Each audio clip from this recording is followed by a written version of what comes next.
Só espero que este vídeo hoje não fique tão gigante como a pilha de livros que eu li este mês.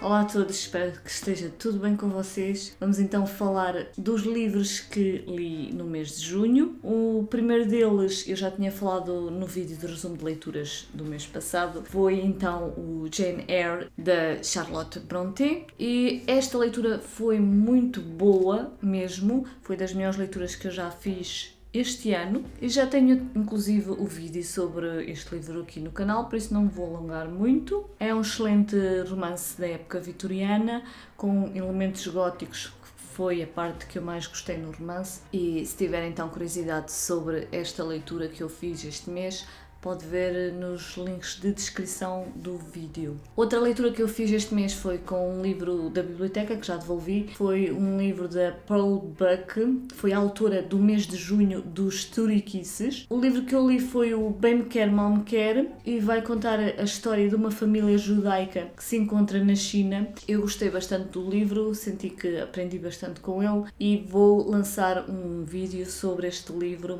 ainda este mês. Depois peguei aqui neste livro de Obras Escolhidas do Lewis Carroll. Eu já tinha lido o ano passado as duas mais conhecidas dele, que são as histórias de Alice, Alice no País das Maravilhas e Do Outro Lado do Espelho. São duas histórias que me marcaram muito na minha infância, e eu agora este mês decidi então continuar a leitura do livro e terminar as outras histórias que eu não tinha lido, e que foram então o conto ou novela Sylvie e Bruno, que nesta edição tem mais ou menos 200 páginas. Também tem ilustrações, tal como tinha as outras histórias, e conta então a história destes dois irmãos, a Sylvie e o Bruno. São também, no fundo, uma espécie de duendes ou fadas. Na verdade, o Bruno não pode ser uma fada, não é? Só se fosse um fado. Bem, eu sei que eles são seres bastante pequenos, são como uma espécie de seres mágicos. O narrador da história é um narrador presente na história, mas um narrador estranho, porque na maior parte das cenas que acontecem, apesar dele estar presente e ao pé daqueles personagens que estão na história, a sua presença não é notada. Ou seja, é como se fosse uma pessoa invisível que estivesse a assistir às cenas, que narrasse para nós aquilo que se passa, mas não há interação com esse narrador. É um narrador um pouco estranho. Só a partir mais ou menos do meio é que ele começa, de certa forma, a ter uma intervenção no decorrer dos acontecimentos. Todo o conto é muito nonsense. Para mim até foi demasiado nonsense. Eu li algumas partes um pouco a custo, confesso. Embora as histórias da Alice também tenham esse lado nonsense, tem mais a sua lógica e são mais coerentes. Aqui há, por exemplo, trocas de local no meio da ação, sem nós percebermos muito bem como é que aquilo aconteceu. Há personagens que surgem de repente que a gente não sabe de onde é que elas vêm. Há diálogos que eu não percebo muito bem quem é que está a falar. Enfim, as características desta novela não me convenceram totalmente. Depois, nesta edição, é da Relógio d'Água. Temos a história da Caça ao Snark, que é uma espécie de mini poema épico com cantos mesmo. Temos o canto primeiro, o canto segundo e por aí fora. Cada um dos cantos é curto. Este aqui, por exemplo, apenas tem 5 páginas, das quais uma delas é uma ilustração de página inteira. Lê-se muito bem, muito rápido. A parte do nonsense também está presente, mas aqui não me incomodou, porque as coisas fizeram mais sentido para mim. Há vários personagens que estão então num barco, numa embarcação. Cada um desses personagens tem uma determinada função na caça ao Snark, que é um ser que não se sabe muito bem o que é, mas que ao longo do poema nos dá a entender que é muito importante apanhar esse Snark por algum motivo. Tem situações caricatas e engraçadas, e eu acabei por gostar mais deste poema. No final do livro tem também alguma correspondência do autor, e o caricato nestas cartas é que todas elas são dirigidas a crianças, a raparigas, crianças, exclusivamente, porque é facto é que é estranho ele ter uma relação, digamos que quase íntima com essas raparigas. E digamos que essa intimidade às vezes incomodou-me um pouco, mas enfim. Esquecendo essa última parte, temos que separar o escritor, pessoa, da sua obra.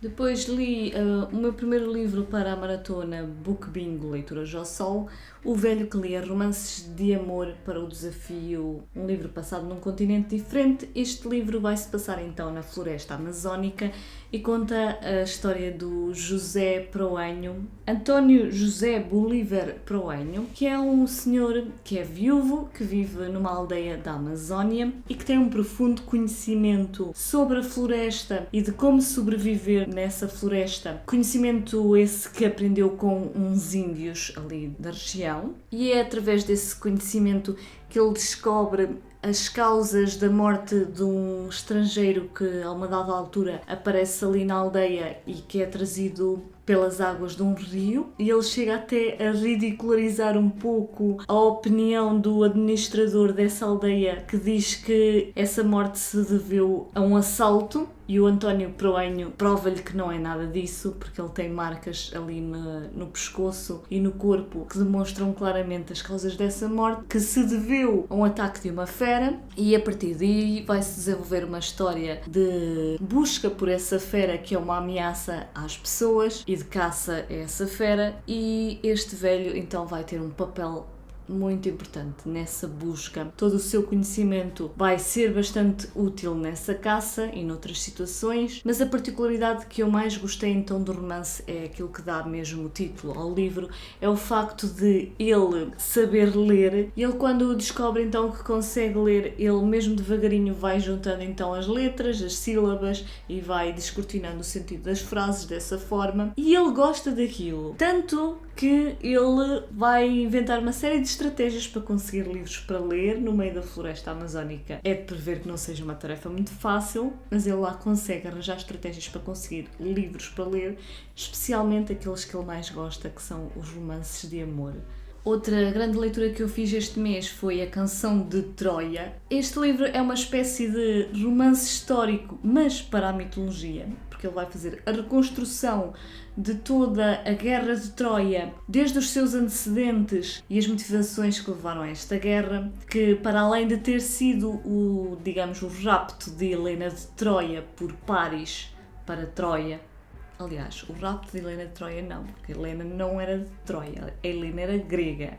Então o que aconteceu foi que o Paris, numa visita à Grécia, a Menelau, vai fazer com que Helena se apaixone por Paris. Mas esta história tem bastante mais que se lhe diga. Eu vou fazer um vídeo nos próximos meses dedicado só à Guerra de Troia e depois vou-vos contar melhor esta história.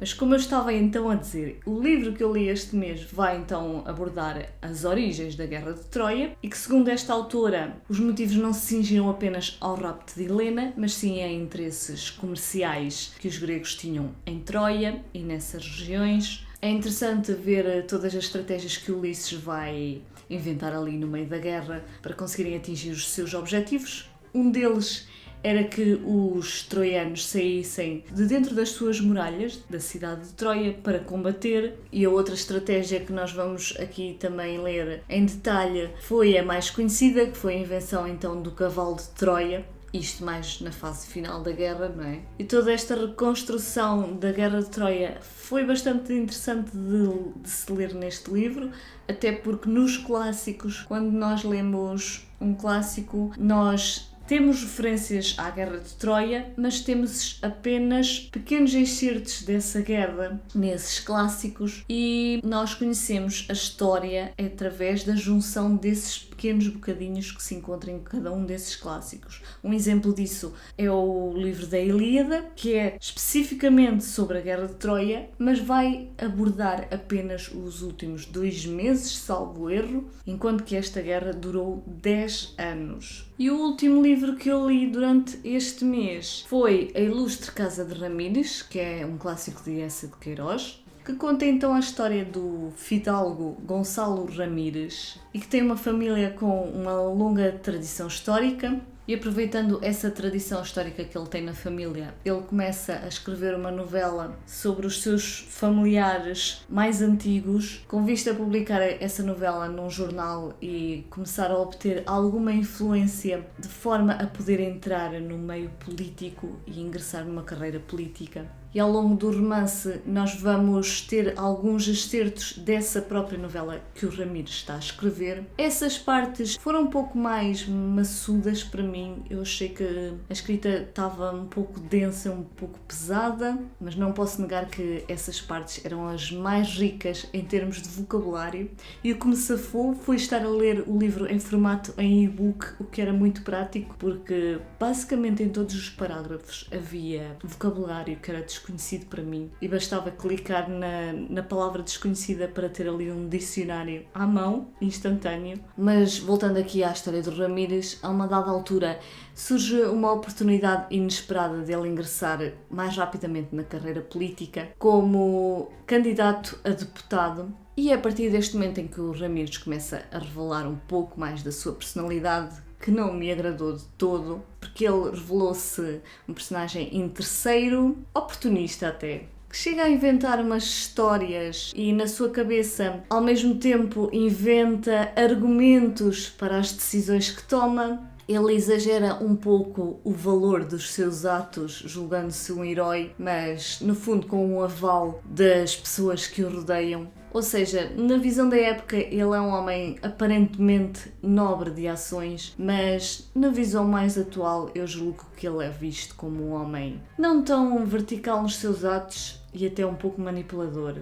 E finalmente a outra leitura que eu estive a fazer este mês foi do Lado de Swann, o primeiro livro então do Em Busca do Tempo Perdido, do Marcel Proust. Eu estou a ler este livro mesmo bem devagar. Eu apenas vou na página 74. Não estou com pressas de o ler. Porquê? Porque quando eu pego nele eu preciso mesmo de silêncio, sossego, para conseguir captar todos os pormenores da escrita do autor. E como exige essa concentração, é por isso que não está a ser uma leitura rápida. E aqui ao início, então, nós vemos que ele é um livro de memórias do autor. Não sabemos se essas memórias são mesmo autobiográficas, há algumas dúvidas em relação a isso. Eu encaro isto como uma ficção, de qualquer das formas, e ele vai começar na fase da infância deste narrador e começa com uma cena que é um pouco estranha, que é a descrição daquela sensação de quando nós acordamos num local estranho e não sabemos muito bem onde é que nos encontramos. Passa também pela relação que o narrador tinha com a sua mãe, com aquele ritual do beijo de despedida de boa noite. E o Sr. Swann era um cavalheiro que visitava a casa nessa altura, que era uma visita frequente. E enfim, o livro vai ter descrições muito bonitas. Eu estou a gostar bastante da escrita, mas como já disse, tem que ser uma leitura calma. No fundo, este tipo de escrita faz-me lembrar um pouco a escrita de Saramago, em que há um fluxo de pensamentos, um fluxo de consciência, o que leva a que hajam frases longas e isso exige alguma concentração do leitor. Mas estou a gostar e está a valer a pena. E gostava de dizer a quem comentou que está à espera de comprar todos os 7 volumes desta obra para começar a ler este livro, não façam isso porque não vai ser uma leitura assim tão rápida. Vocês podem começar a ler este livro nas calmas, ir adquirindo os outros livros. Eu acho que não há grande motivo para estar à espera que os outros estejam na nossa estante para começar a ler este livro. Se quiserem sentir-se mais motivados com esta leitura, vão a um tópico de discussão que existe no Clube dos Clássicos Vivos, que é um grupo do Goodreads. Há lá então o tópico de discussão para este livro, por isso eu vou deixar o link aqui em baixo na caixa de descrição, vão até lá, espreitem e se estiverem interessados comentem por lá as vossas impressões de leitura. Quanto às leituras que eu vou fazer no mês de julho, eu não tenho uma TBR muito fixa. Eu estou um pouco a guiar-me pela TBR que eu tinha feito da maratona Book Bingo Leituras ao Sol. O próximo livro que eu estou a pensar em começar hoje ou amanhã será aqui o Segundo Sexo, o primeiro volume da Simone de Beauvoir. E depois, em princípio, irei pegar a seguir então Na Morte de Virgílio, de Hermann Broch. Não sei absolutamente nada sobre este livro. Aqui está dividido em 2 volumes. vamos ver como é que corre e se eu vou gostar desta leitura. Para além do que está nessa TBR, também estou a planear em ler parte destes contos, mais concretamente os contos reunidos na incrível e triste história da Cândida Herêndira e da sua avó desalmada. São um grupo de contos de 1972 e que tem mais ou menos estas páginas aqui, nesta coletânea do Gabriel Garcia Marques. E é isso, conseguiu chegar até ao final do vídeo. Obrigada por ter assistido até aqui. Vemo-nos no próximo vídeo e continuação de boas leituras.